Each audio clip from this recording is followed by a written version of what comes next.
কবিতার নাম সংবাদ পাঠিকা। খুব সুন্দর মেয়ে ছিলে তুমি, পড়তাম একই স্কুলে। এমন মলিন পোশাকে আড়াল করতে রাখতে নিজেকে, বুনো ফুল যেমন আড়ালে থাকে সবার চোখ থেকে। তারপর যুদ্ধ, মহামারী, বিমানে বিমানে লাশ, পৃথিবী সফলদের কসাইখানা এক। দোকানে ঝুলে থাকা চামড়া, ছড়ানো শিশুর লাশ, ফ্যাশন হাউসে শুধু কাফনের কাপড়, ক্যাকটুয়াফ। জানতাম না চলে গেছে সুদূর বিদেশে যুদ্ধ বিমানে করে, যেখানে লাশের গন্ধ সরায় ক্রুশবিদ্ধ পারফিউমের বোতলে। দেশ ভালোবাসে নয়, সুযোগের অভাবে রয়ে গেছি এদেশে। যুদ্ধ সব ধ্বংস হলেও কি বিস্ময়করভাবে বেঁচে গেছে। লোমশ টেলিভিশনটা আমাদের সাথীন নক্ষত্রের গড়ে।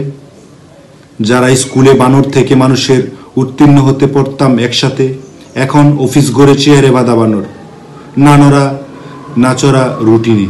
আমাদের যে দেবতা ছিল প্রার্থনাশালার উচ্চ মূর্তির খুলির ভিতরে, নরখাদকদের দেশে নির্বাসিত হয়ে সেখানে, এখন সে বিরাট ডিজে।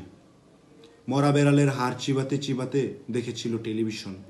টিভি ছাড়া পৃথিবীতে আমাদের আর দেখার মতো কিছুই নেই। হঠাৎ তোমাকে দেখতে পেলাম এক বিদেশি নিউজ চ্যানেলে। সব হারানোর দুঃখ মুছে গেল, নিভে গেল চোখে নিমেষে।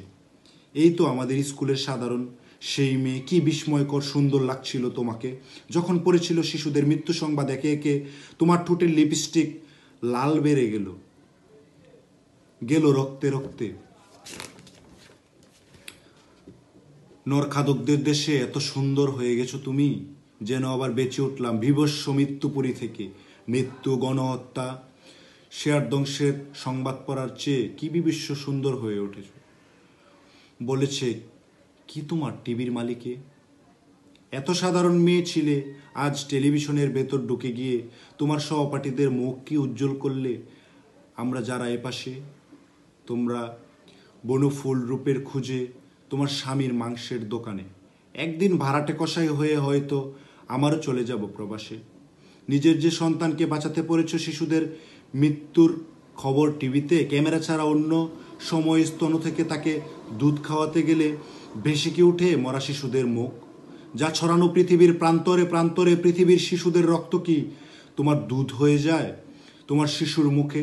অস্ত্রের প্রভু বলো, মৃত্যু সংবাদ পড়ার সময় সংবাদ পাঠিকা কেন এত যে আবেগময়ী হয়ে ওঠে?